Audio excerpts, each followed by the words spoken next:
പ്രേക്ഷകർക്കെല്ലാം വിനീതമായ നമസ്കാരം. നാം ഇവിടെ ജനിക്കാൻ കാരണം മുൻകർമ്മങ്ങളാണ്. അതുപോലെ ഇനി എങ്ങനെയായി തീരണം എന്ന് തീരുമാനിക്കുന്നതും ഇന്നത്തെ കർമ്മങ്ങൾക്കനുസരിച്ചാണ്. ഇപ്പോൾ നാം ഏത് തരത്തിലുള്ള കർമ്മമാണോ ചെയ്യുന്നത് അതിനനുസരിച്ചായിരിക്കും നമ്മുടെ ഭാവി രൂപാന്തരപ്പെടുന്നത്. അപ്പോൾ ഭാവിയെ നാം നിർമ്മിക്കുന്നത് ഇപ്പോഴത്തെ കർമ്മങ്ങൾ കൊണ്ടാണ്. അതുപോലെ നാം ഒരു വീട് പണിയുമ്പോൾ ആ ചുമർ ഭംഗിയായ രീതിയിൽ ഇഷ്ടികകൾ പടുത്തു കഴിയുമ്പോൾ അത് സുന്ദരമായ ഒരു താമസ സ്ഥലമായി മാറുന്നു. അതിലേതെങ്കിലും ഒരു ഇഷ്ടികയ്ക്ക് പിഴവ് പറ്റിയാൽ മറ്റ് ഇഷ്ടികകൾക്കെല്ലാം പിഴവ് പറ്റുകയില്ലേ? അതുപോലെയാണ് നമ്മുടെ ജീവിതമാകുന്ന സൗധത്തെ പണിതിരിക്കുന്നത് നിമിഷകങ്ങളാകുന്ന ഇഷ്ടികകളെ കൊണ്ടാണ്. ഓരോ കട്ട വയ്ക്കുമ്പോഴും പടവുകാരെ തൂക്കക്കട്ടി വെച്ച് അത് ശരിയല്ലേ എന്ന് ഉറപ്പുവരുത്തി അതിനെ നീക്കേണ്ടയിടത്ത് നീക്കി ശരിപ്പെടുത്തിയ ശേഷമാണ് അതിന് മുകളിലത്തെ കട്ട വയ്ക്കുന്നത്.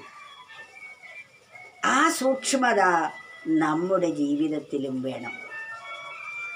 നാം ഈ നിമിഷത്തിൽ എന്തു ചെയ്യുന്നുവോ അതിന് പുറത്താണ് അടുത്ത നിമിഷം നാം ചെയ്യുന്ന ഓരോന്നും. ഈ ഒരു നിമിഷം വികലമായ വിധത്തിൽ വിനിയോഗിച്ചാൽ അത് നമ്മുടെ ജീവിതത്തെ ആകമാനം വികലതയിൽ എത്തിച്ചേർക്കുന്നതാണ്.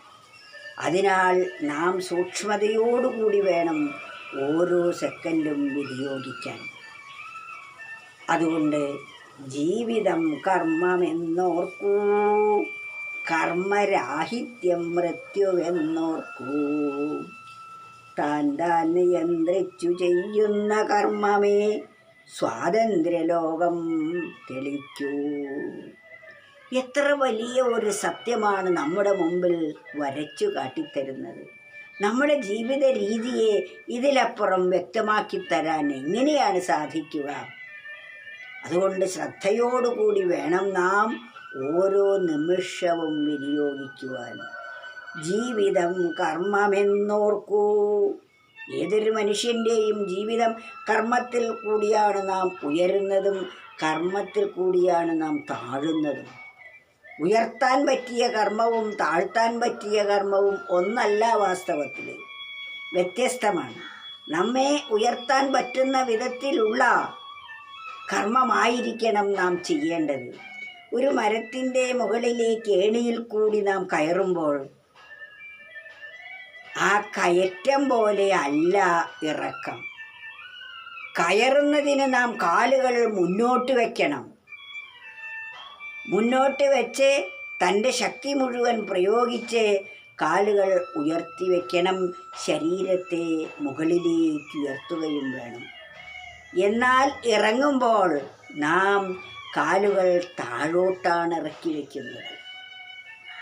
താഴോട്ടിറക്കി വയ്ക്കുന്നു. സൂക്ഷ്മതയോടുകൂടി നമ്മുടെ ശരീരത്തെ നാം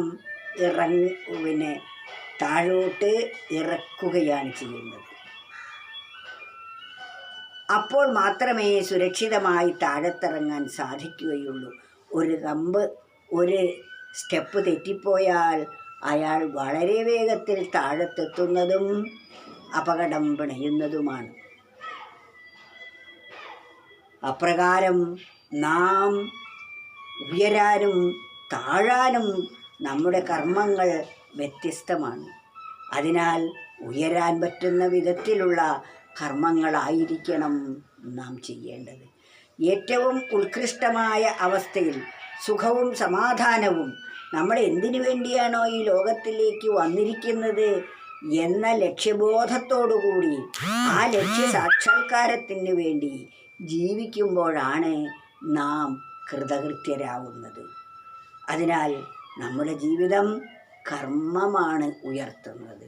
ജീവിതം കർമ്മമെന്നോർക്കൂ, കർമ്മരാഹിത്യം മൃത്യുവെന്നോർക്കൂ, എന്നാൽ ഞാനൊരു കർമ്മവും ചെയ്യുന്നില്ല, എല്ലാം അവർ ചെയ്തു കൊള്ളട്ടെ എന്ന് പറഞ്ഞാൽ അത് സാധ്യമേ അല്ല. കർമ്മം ചെയ്യാതിരിക്കുന്നത് മരണത്തിന് സമാനമാണ്. എന്നാൽ ജീവിതം എന്നത് കർമ്മമാണ്. കർമ്മത്തിലൂടെ നാം ഉദ്ധരിക്കപ്പെടേണ്ടവരാണ്. ജീവിതം കർമ്മമെന്നോർക്കൂ, കർമ്മരാഹിത്യം മൃത്യുവെന്നോർക്കൂ. കർമ്മം ചെയ്യാതിരിക്കുന്നത് മരണത്തിന് സമാനമാണ്. എന്നാൽ കർമ്മം എങ്ങനെയായിരിക്കണം എന്നാണ് അടുത്ത വരിയിൽ നമുക്ക് വ്യക്തമാക്കി തരുന്നത്. താൻ താൻ നിയന്ത്രിച്ചു ചെയ്യുന്ന കർമ്മമേ, തോന്നിയതുപോലെ ചെയ്യുന്നതല്ല, നിയന്ത്രണ വിധേയമായിക്കൊണ്ട് ഓരോ കർമ്മം ചെയ്യുമ്പോഴും അതിൻ്റെ ഭവിഷ്യത്ത് എന്താണെന്ന് ആലോചിച്ച് വേണം ചെയ്യാൻ. ഒരു മനുഷ്യൻ ഒരു മരത്തിൽ കയറി കത്തിയുമായി കയറിയ ശേഷം ഒരു കൊമ്പിൻ്റെ അറ്റത്തിരുന്ന് ആ കൊമ്പിൻ്റെ മരത്തോട് ചേർന്ന ഭാഗം വെട്ടിക്കൊണ്ടിരിക്കുന്നു.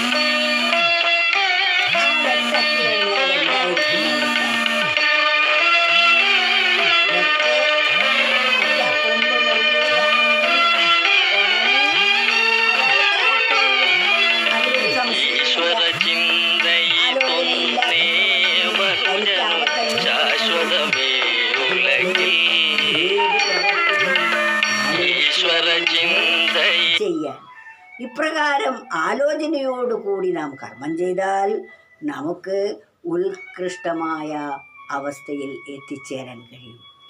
കർമ്മം ചെയ്യാതിരിക്കുന്നതല്ല, വേണ്ടതുപോലെ ചെയ്യുന്നതിലാണ്. അതിനുള്ള ബുദ്ധി, സാമാന്യ ബുദ്ധി എല്ലാവർക്കും തന്നിരിക്കുന്നു. അതിബുദ്ധിയല്ലേ ഇല്ലാതെയുള്ളൂ. വിപത്ത് വരാത്ത വിധത്തിലുള്ള കർമ്മം ചെയ്യാൻ ഏത് വ്യക്തിക്കും സാധിക്കുന്നതുമാണ്. അല്പം ആലോചനയുണ്ടായാൽ മതി. തനിക്ക് തോന്നിയില്ലെങ്കിൽ അത് അറിയുന്ന ആളുകളോട് ചോദിച്ച് നമുക്ക് ചെയ്യാമല്ലോ. അങ്ങനെ നാം വിപത്തിൽ നിന്ന് രക്ഷപ്പെടാൻ നമുക്ക് സാധിക്കും. അതിനാൽ താൻ താൻ നിയന്ത്രിച്ചു ചെയ്യുന്ന കർമ്മമേ, നിയന്ത്രണ വിധേയമായിക്കൊണ്ട് ചെയ്യുന്ന കർമ്മം മാത്രമേ സ്വാതന്ത്ര്യലോകം തെളിക്കൂ. സ്വതന്ത്രമായ ലോകത്തിലേക്ക് നമുക്ക് എത്തിച്ചേരാൻ സാധിക്കുകയുള്ളൂ. ജീവിതം കർമ്മമെന്നോർക്കൂ, കർമ്മരാഹിത്യം മൃത്യുവെന്നോർക്കൂ. താൻ താൻ നിയന്ത്രിച്ചു ചെയ്യുന്ന കർമ്മമേ സ്വാതന്ത്ര്യലോകം തെളിക്കൂ.